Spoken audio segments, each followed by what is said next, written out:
All right, I think we're ready to get started. Welcome everybody, and thank you for our Reopening Your Worksite seminar today. I'm Jim Essie, I'm President and CEO of the TemPositions group of companies. And in addition to that role, I also have a volunteer position as the chairman of the American Staffing Association's Legal Legislative Committee. And in that role, as you can imagine, we've been spending an awful lot of time of thinking about how, one, our member firms can get back into business in their offices, but also how we can support our customers in the opening of their work sites as well. And to sort of help that make it easier for our own company, we've created our own worksite health and safety practice. And I'm delighted that Omar Jackson, who's one of our senior consultants, is here with me today to sort of talk about some how-tos and some guidelines that people need to think about as we go through this whole process. As you can see, Omar has quite a history, like 15 years, and every letter that one could have behind their name in terms of safety. He's accomplished the safety management specialist, construction health and safety technician. It just goes on and on. So Omar, it's great to have your expertise here today. Thank you so much, Jim. All right, let's move into the next slide and talk a little bit about what we're going to cover today. First, we'll talk about that business reopening safety plan that New York State has implemented that every company needs to complete. This isn't optional. This is something that everyone needs to do. Then we'll talk about some of the elements of that plan and how to think about some of the issues that it covers. For example, physical distancing, personal protective equipment, hygiene and cleaning, how to communicate various protocols to your employees, screening, contact tracing, and then we'll leave plenty of time for Q&A at the end. All right. As we go into our next slide, we're going to talk a little bit about some of the considerations that we need to think about when we're reopening. But before we do that, why don't we take a poll and then we'll share this information. We're going to do a few of these interactive polls throughout so that you all can hear how other people are dealing with certain information. So let's bring up the first poll and ask people, when are you planning to reopen? Just click one box. Were you never closed? You're essential business. This week, you're planning to open. You may be open this week, next week, July, August, after Labor Day, or not until a vaccine is distributed. Go ahead and give us your answers right now.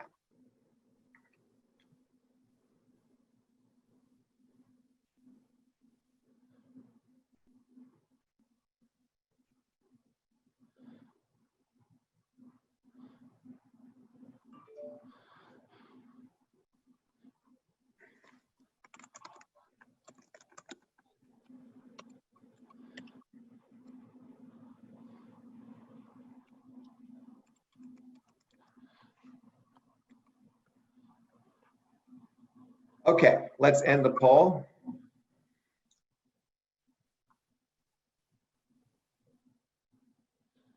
And let me give you the results. 15% on the call, never were closed.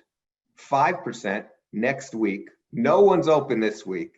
22% are talking about July, 8% in August, about half of you after Labor Day. And a small percentage, 3%, are waiting for a vaccine. All right, so probably some of what went into your thinking about the timing was a bunch of considerations that you were thinking about. For example, how critical is it to your operations to reopen? I mean, have you been operating okay remotely? And so therefore, do you want to take the risks that are inherent in reopening so soon? And how do your employees themselves feel about coming back? How is mass transit being viewed? Are people worried about how they're going to get to the office? And what about the building? How is it handling capacity limitations in, for example, the elevators? Are they planning to provide required screenings at the lobby level, or do you need to have it in your own office? Has anything been implemented yet? And is your office site fully compliant? All right, so all of those considerations get baked into a safety plan. So let's move to our next slide and talk a little bit about this safety plan that we're putting together. And I think what I wanted to mention to you is that we do have a plan that's going to be put into effect, or we're suggesting that these are the main elements you want to look in a plan. But first, maybe we should do another poll. So why don't we do that? Let's see how many people already have a plan or are thinking about how to put one together. Go ahead, let's bring that slide up. So just quickly answer here, has it been completed or still trying to figure it out? And let's close that poll just as soon as it looks like we have most people responding.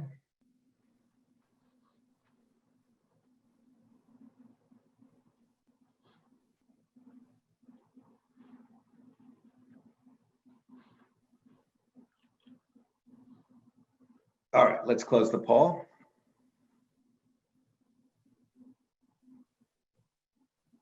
And we've got about 12% of people on the call that have already completed their plan. Congratulations to you guys. Maybe we'll give you some pointers today on things you can tweak. And the rest of you, 83%, I'm sorry, 17% are already completed. 83% are still trying to figure it out. All right, so let's get into how we can figure some of that out, and we'll cover these 6 areas. So we'll go on to the next slide, and let's start talking about the elements that you need to consider. So Omar, I sort of want your views on this. I mean, physical distancing is the first area that everybody needs to think about. We need to be sure that in the office, people are complying with physical distancing requirements, that the office culture is really going to have to change as a result. So what are some of these adjustments that people are going to need to make in the office as they bring people back? Well, there's going to have to be some deliberate, intentional collaboration between upper management, HR, and the people and culture point person to really communicate to employees the requirement and necessity why the employer is taking that direction. It's not the most comfortable situation, but for the protection of your line colleagues, physical distancing as required by the CDC is necessary. Logistically, how we sit, our staging areas, our meetings, will have to exaggerate all options for Zoom meetings, and only essential, if only required, in-person meetings must still have some protocol for where you're standing, position of the seats, and definitely have to keep reminding people who are in the office space to have their face coverings during that physical distancing period.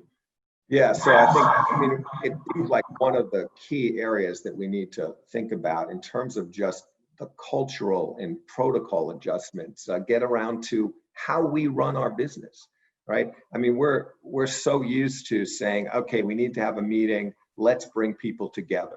Let's go into the conference room and bring people together. Well, I think the guidance that's out there now is saying, look, yes, you're coming back to the office, but that doesn't mean that the practices that you had in place when you were working remotely cannot still be used to your benefit once you're back in the office. So instead of having those meetings in a conference room, you can everybody can sit in their individual offices or at their workstations and log in through Zoom or another tool into a meeting, right? Instead of going into one room and perhaps not being able to maintain the social distancing they need to. In addition, we need to think about customers, and do we invite them into our space? And what about visitors? How are we going to treat them? Do we urge our people to bring lunch with them so they're not going out and using the elevators during the day, but bring lunch, pick it up on the way if they don't want to make it, or make it at home, but minimize the in and out at the office. And then of course, the main areas where people gather, we have to think about telling people they can't really do that right now. They can't use the play area because we have all those touch points to worry about. So let's look at some of the physical distancing moves that have to be made in the office. And maybe Omar, you can walk us through, how do you reconfigure your work site to allow physical distancing? Well, as an example, you want to really examine what non-essential, and every employee is essential to the company, of course, but for the criticality of being in the office, what employees or employee base can work from home. just period, until there's some type of adjustment or movement to bring them back in groups or staggered groups. But at least you can establish a team A, team B. Team A can come into office on Monday, Wednesday, Friday, and team B can come into office on Tuesdays and Thursdays. And then you alternate that. That's just one out of the box idea to at least establish 50% of the occupancy of your office space to allow them to come into office without accumulating any type of congestion. So the schedules can be altered, and also looking at the logistics of your office space. Some cubicles may be next to each other. So establishing that, say the team B person is out of office that day, then the cubicle on the left and right is now occupied. So the one in the middle allows for that 6-foot space. Depending on how you reconfigure your seats and your tables, that might have to take some adjustment working with your office management.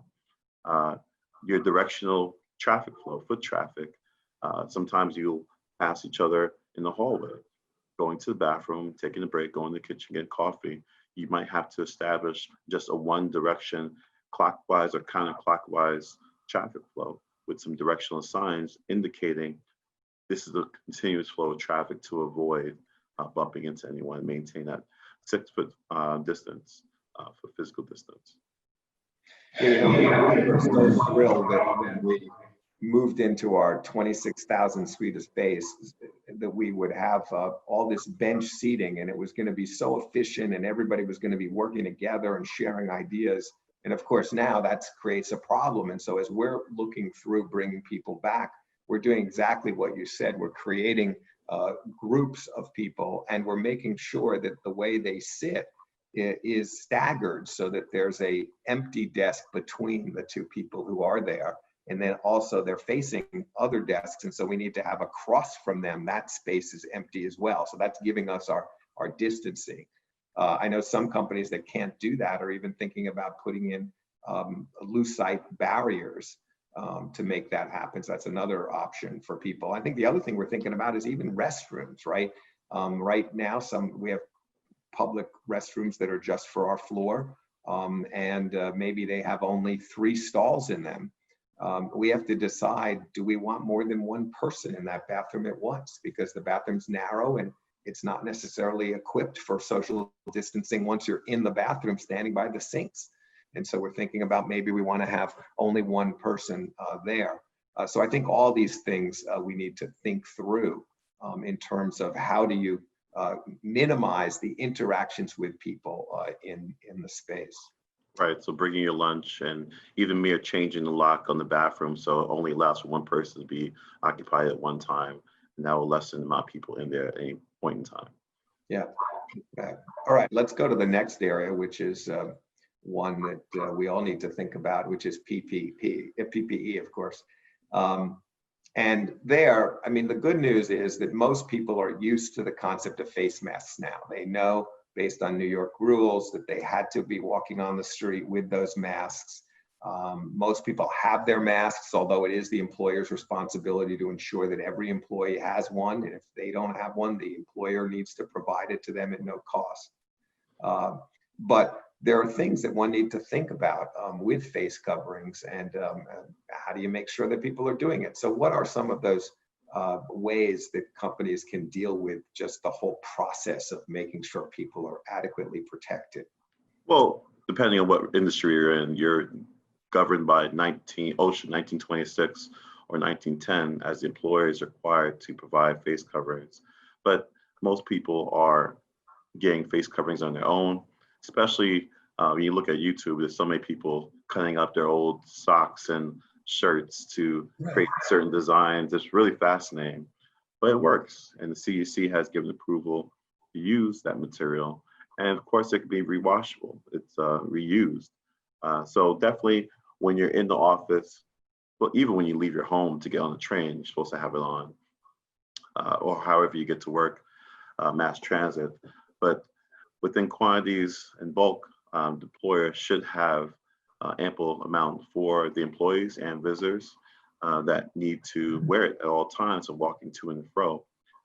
And it should be worn at all times. And granted, if you're at your cubicle in a secluded, confined area, then you don't need to necessarily wear it at your desk. But certainly when you get back up from your workstation, you should have it on at all times. Yeah, that's a good point, Omar, that so many of our customers have asked us, sort of what do you advise on, should people be having to wear it all the time? They're in a public space, meaning your office, do they have to wear it all the time? And I think we're coming down on the side of where you are, which is if they're sitting at their work site and you've done the appropriate social distancing with the desks so that there's no one within 6 feet of where they're working, then they don't need to have that mask. But the minute they get up to go to the copy machine, to go to the bathroom, to leave for the day, coming in for the day, they should be using those masks. We're also, we talked before about some cultural things. We're working on sort of changing the culture a little bit, where it used to be very common for people to get up from their workstations all over during the day and stop by someone else's desk to say hi and have a little chat. And now we're trying to minimize that interaction, right, as much as possible. So that's sort of almost a training process, an education process, right, Omar, that we need to get people to do. How do you kind of work that through? How do you make sure that people are monitoring or doing what you say they should be doing? Well, it's so common that in this day and age of social media, that same employee, you have their cell phone number. To text, to call, we're on Facebook or Twitter or Instagram, even on Microsoft Outlook. Some employers have that platform. There's a chat window in there as well. So within reason, everyone has to get more accustomed to just this electronic way of sending messages, and just pick up the phone and call. I mean, it's just until things really get to a point of where the virus has not created so much havoc, and where the numbers and the cases are going down. The CDC has given added guidelines. This is the new norm, and people have to get accustomed to it. Yeah. I think one other responsibility, and actually they have it in the rules, and it's mandatory that every company needs to establish someone who is their site safety monitor. Can be an employee working at the company, doesn't need to be an outside person, can be an outside person, but someone needs to be looking at all of these factors that we've talked about, looking at social distancing, looking at people wearing face masks, looking at the way people enter in the morning, all of those things on a regular basis to be sure all of the hard work that everybody's put into putting the plan together is in fact being followed. Because the worst thing that would happen, right, is that you do all of this and then the employees just don't follow the rules. And even though you have an arrow saying this corridor is one way, they're all walking the other way. And as a result, people are meeting in the corridor in the middle, or multiple people going into those restrooms when you've indicated it's one person at a time. So all of that stuff needs to be monitored. It's sort of an education process, again, to reorient people to a different way of working in the office, at least until, as you said, the crisis is over. Maybe a vaccine is developed, or they've come up with some better treatments that people would become less concerned about getting sick. All right, so let's move on from PPE. Oh, that's key. Just one touch on one thing. It's key what you said is that the more we can perhaps train everyone, maybe there's a learning management system, some micro-learning opportunities where it can be a platform to train employees, and perhaps some surveys. As employees make these adjustments, you want to do some surveys, get some feedback from your employees, and make some tweaks here or there to see that you can maintain comfortability, at the same time be compliant to the CDC guidelines. Yeah, you raise a good point, and we didn't really cover it in the slide, so we probably should discuss it, just throw this out. And that is, as you put together the safety plan, where you're using an expert to help you put that plan together, you also need employees in your company to be working with that person to help figure out what is it that you can do. And then those people, that group, is sort of a committee. That's your sort of health and safety committee. And a place where people can actually focus on thinking about these issues, and as things come up with solutions that will work for your particular environment, because it's going to be different from one place to another. All right, so let's move on to the next topic on hygiene and cleaning, because there's some very strict requirements for cleaning Many of us have negotiated in our leases that our landlords handle the cleaning of the space. Someone comes in every night and boom, it's done. And for any of you who are late night workers and you're sitting there when the cleaning person comes by, they sort of walk by your desk, they empty your trash, they look over the things that are on your desk, and maybe they might have a little, some kind of a dust item that they touch a few pieces of the desk with, but that's about it. But by no means are they spraying it with a disinfectant and washing and all of that stuff. So how do you comply? How do you make this happen to be sure that the place is clean and it's cleaned regularly? What are some suggestions for handling that, Omar? Well, certainly, if you're taking up real estate in the building and you have renting out a couple of floors, you've already made arrangements with the building management to have their hired services, cleaning services company to facilitate cleaning on your floors.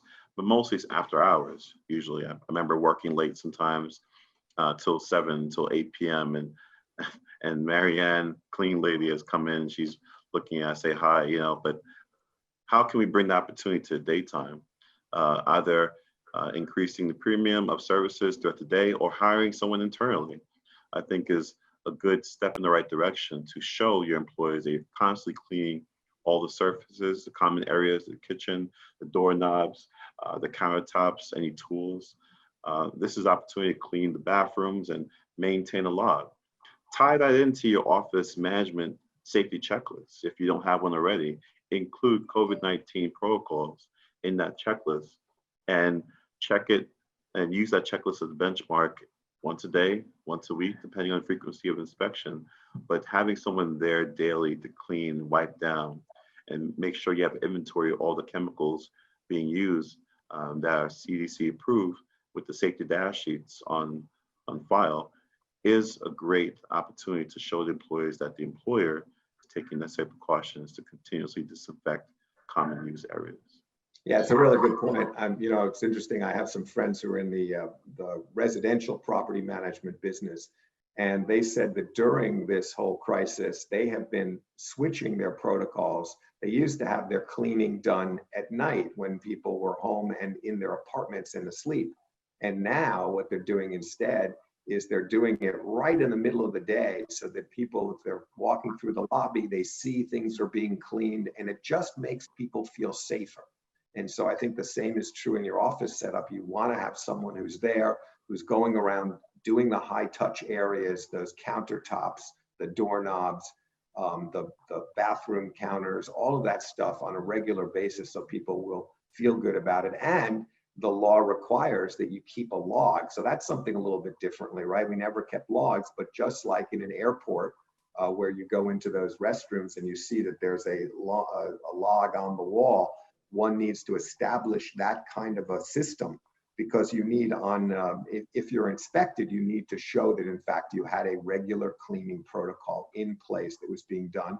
And you need your building, if they're going to be providing some of those services, to participate by filling in that they were there at a particular time and date and indicating that they did the job as well. So it's not just what you did, it's what anyone who cleaned that space should be listed on that log. And the last point I want to make on this slide is that one needs to think through high touch use areas in the office and how you can worry about their use. There's a lot of discussion saying people should consider having self-opening doors. People should have water dispensers that require no button. If you have to have a button, they do have cell coatings that you can put on a button that are what self-sanitizing, right, Omar? Right, there's this brass mechanism right now that's being sold that you can has different pointers and hooks to open up a door, push a door. Touch things and things like that, Correct. yeah. Yeah. So think through that whole area of all that high touch. You may not want to use some of the equipment that you have there. Maybe people can have coffee machines going, things like that. All right, so I think we have another poll. We just want to understand and everybody to hear on the call how people are going to handle this cleaning. So Are you going to use the same staff that you used prior to COVID-19? So if, for example, the building was doing it, are you just going to let the building do whatever they have to do? Or do you plan to increase your staff to accommodate an additional cleaning regimen? So go ahead and answer that quick question, and we'll share the results.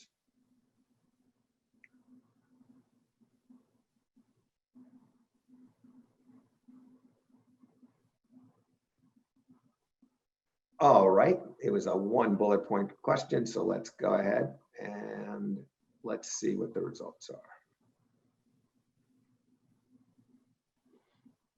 About 61% are using the same staff, but 40% are going to be increasing their staff to accommodate an additional cleaning regimen. All right, let's go on to the next topic, which is also an important one, which is communication. And so we've now talked about a whole bunch of protocols that you're going to put in place. And the real question is, how do you make sure that everybody is aware of those prevention measures? How are you sure that people understand what you've put into place and are going to follow it? So talk about some of the things that you should cover in your communication messages, Omar. Well, certainly it's a great idea to have an all-hands employee meeting with your employees via Zoom, and top management can express the direction the company is taking.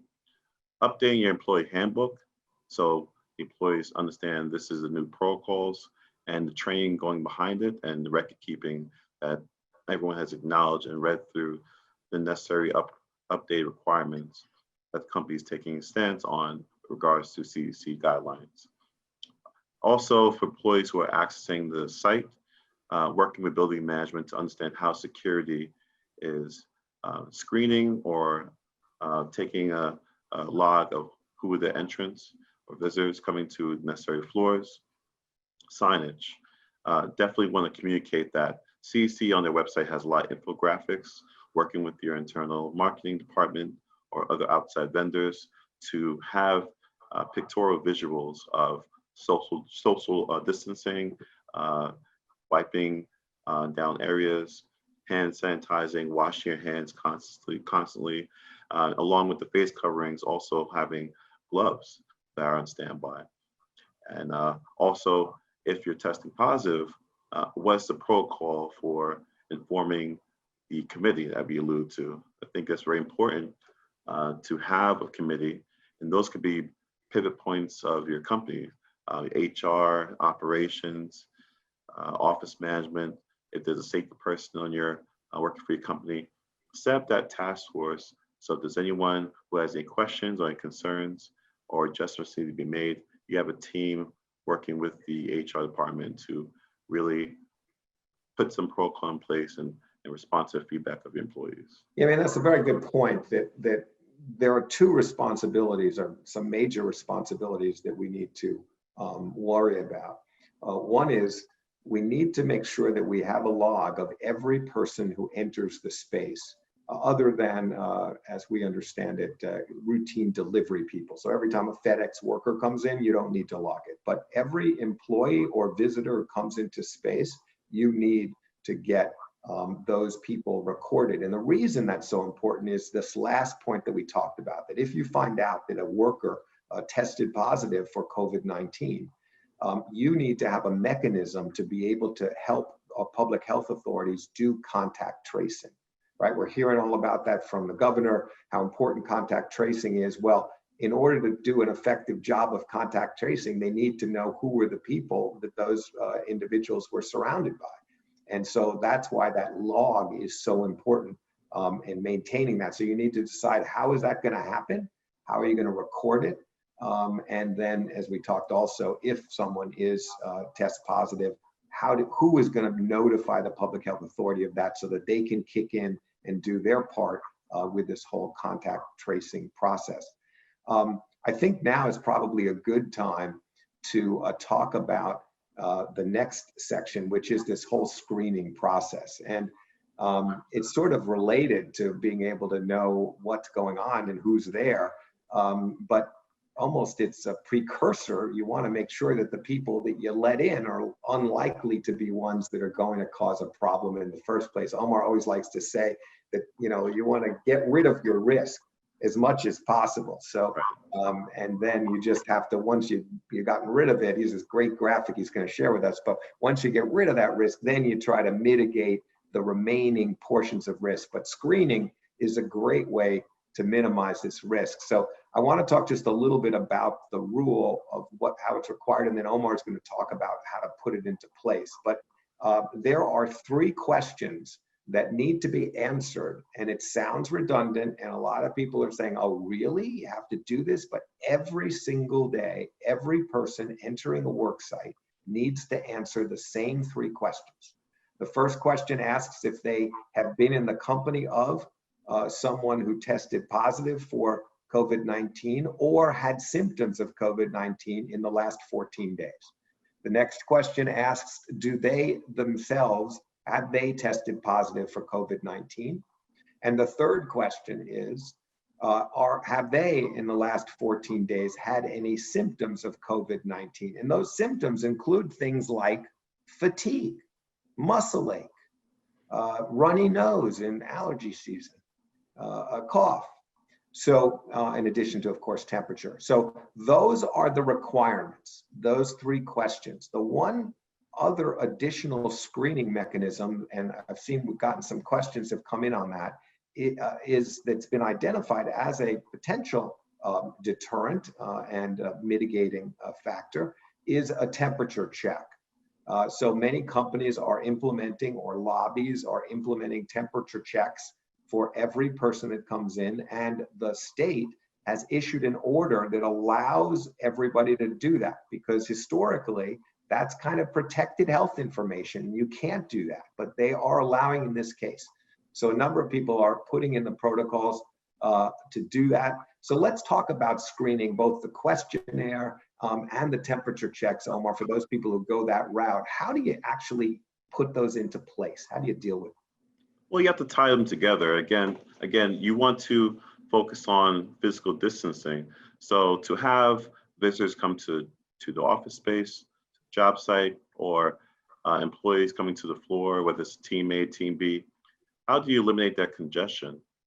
Where going to the front desk and using a pen and pad, clipboard, and signing in your questionnaire, then you have that build up at 8 to 9 a.m. in the morning, people trying to get in the office. What if you had made electronic database? What if there was some type of QR reader you had that the employees can recognize, put their smartphone on there, up prompts this questionnaire, click a couple of buttons of yes and no and some information, press submit, and now pushes through a database that the employee has. Now you have a real-time log of who's done the questionnaire, and maybe that links to your key access to the office. Just think outside the box that these are ways that we can now trace back to who's in the office, have a record who's filled out the questionnaire and going through that initial screening, and you're eliminating all the congestion in the mornings to come and access the work area. The screening should be done before you come to the space. So there are manual and electronic ways of doing it, but it's preferred that if you can do it electronically, that will take care of the congestion, and you have a better record keeping of a log, that, if you will, of who's done the questionnaire. As far as the screening process, I mean, you want to be cognizant of the privacy of the employees, the HIPAA laws. Don't want to compromise that. So if you have a certified healthcare provider that can do the readings, you don't want to write down the actual temperature. Most employees have a benchmark or limit maximum of 100.4 degrees of temperature. Anything upstairs of that, then there will have to be some pause to screen that person, quarantine, and again, bring that person confidentially to the task force and of the committee you set up. And that person could have taken a bike ride, experiencing some fatigue. So it's a case-by-case scenario. Yeah, I mean, I think there are basically 3 ways you can deal with this, right? So for the 3 questions, you can either have people do it in advance, And if they do it in advance, you then need a mechanism to potentially drill down on their answer, right? Because if they said they had symptoms, you may want to understand, are there any other reasons you have symptoms? So if someone says they have muscle aches, you might then have a follow-up question that says, is there any reason that you should have these muscle aches? And they respond, well, I just started training for the marathon 2 days ago, so maybe that's why my calves are hurting. So that would make sense, and probably then wouldn't say that you would absolutely prevent them from coming to the office. But you need to have sort of this ability to screen in a more fine detail. So some people are using programs that will actually do that. United Healthcare has one for their customers, I understand. I know Apple has put together one that they are suggesting. We're actually putting together a mechanism that companies can set up their own questionnaire using Google Docs. And we'll provide that to companies with some instructions on how they can make that happen. And I think, Omar, I just want to reiterate what you said.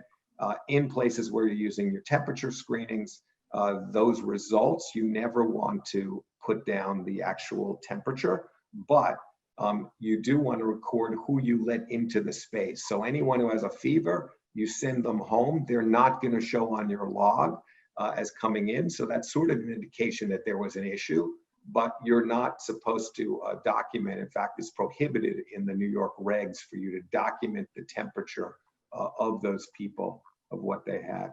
And I think the last thing is you have to think about who does this screening. So if you're going to do temperature taking, do you want one of your internal people to do it? And if you do, are you worried about them perhaps sharing that X and such employee had a fever and maybe there's some confidentiality issues because they did it? Or also you're exposing that internal employee to people who could potentially be sick. So companies are using outside agencies. I know one who's providing health screeners, would be us. Right. That's another practice, of course, that you can consider. All right, let's do another poll. Why don't we put the poll up, Omar, and then let's finish your talking. So we'll put the poll up first. And this is, how are you going to manage your screening? Are you going to do it before coming to the office or once you're at the office? And this screening is the 3 questions we're referring to, not the temperature. And then the second question is just for everybody so that they can see what the ideas are. How many people are saying they're going to take temperatures for people? Either they'll do it or the building will do it, or no, they won't be doing it.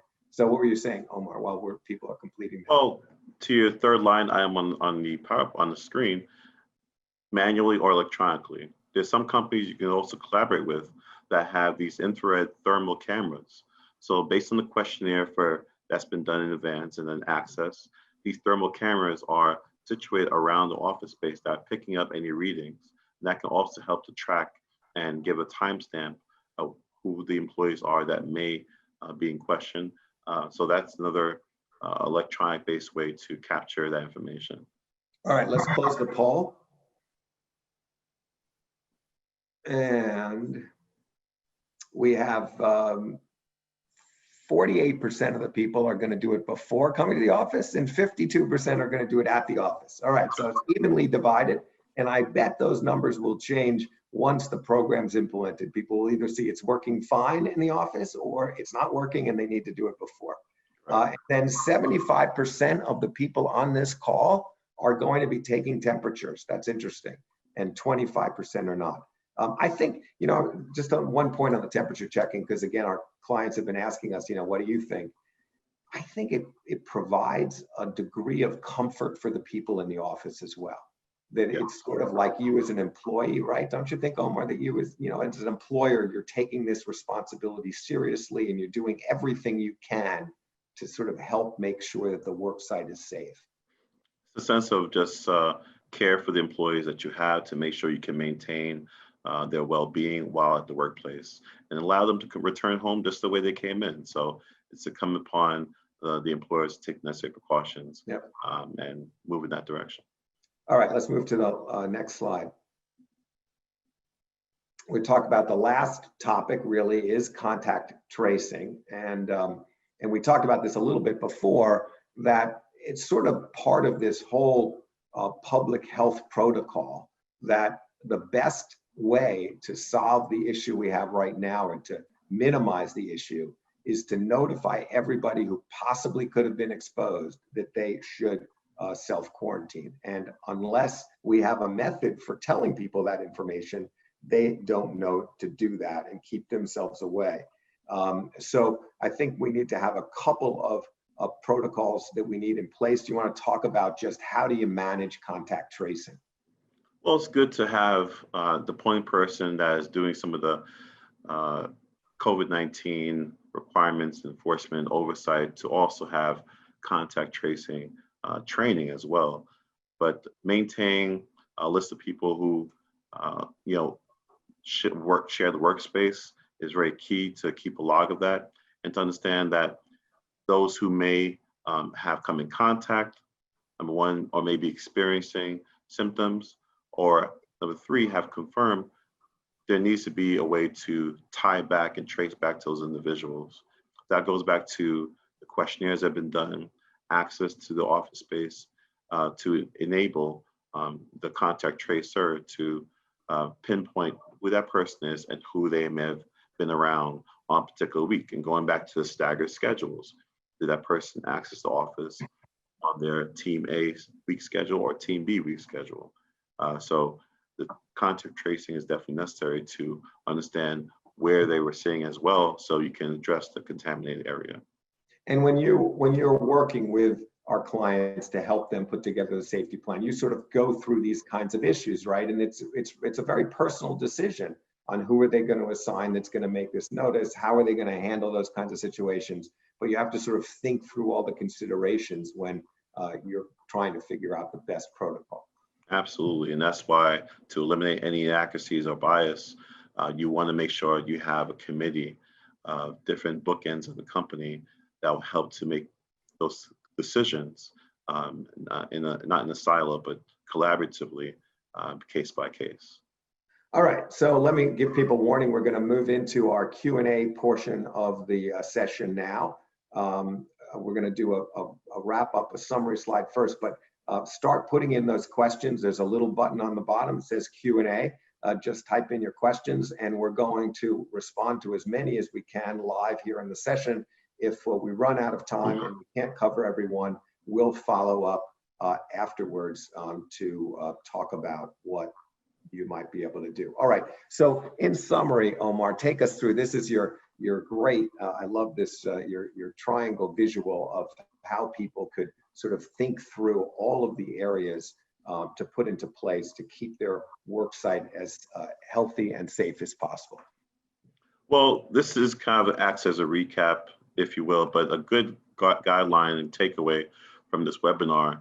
And most safety professionals in the industry, regardless of where you work, uses this type of chart. If you have any type of exposure, you want to exercise and exaggerate all options to physically remove it, substitute out. Maybe it's a chemical, you want to make something, use something more water-based, engineer, isolate the hazards from the end users, administrative controls, training, signage, safety plans, and PP. And a lot of times it's a combination of all five. So when we have this exposure of COVID-19, we have to exercise options of how we can remove it. And options are staying at home. So you want to take your employee base and see who are non-essential employees that can, until further notice, work from home to avoid any contact or contamination or congestion in the office. If that can be achieved or in tandem with substitution, replacing the exposure, we can substitute the way we work, our processes, social distancing, physical distancing, and working remotely. That ties into working from home as well as an elimination factor. Along with that, here are some engineer controls to really capture any exposure of the COVID-19. Thermal scanning. If there's a thermal camera being used, isolating identified workers. That ties back to your committee to case by case based on the questionnaire, based on who's experiencing symptoms, who have come in contact with others who have symptoms or tested positive. Now you can contact trace back to that person and isolate that person immediately for 14 days of quarantine. So that ties into the engineer controls surrounding physical distancing, and markings and barricades. Barricades to isolate based on your meetings, based on position of your cubicles, and going back to going towards administrative controls, changing the way people work. Working with your vendors and your marketing team to have signage. Not only do you reflect this training and protocol in your employee handbook through learning management systems, but you have visual reminders of what precautions to take with washing hands, hand sanitizing, training, and supervision. Supervision ties back to the person who is officiating or enforcing these protocols as well. But clearly you want signage to give clear direction of where to go and how to manage the requirements in the office. And last but not least, personal protective equipment. Your face coverings and your gloves have helped a lot in New York City, especially to eliminate any cross-contamination exposure. So this chart is just a quick snapshot of using combination of everything here to really create and establish a robust COVID-19 safety plan for your office space.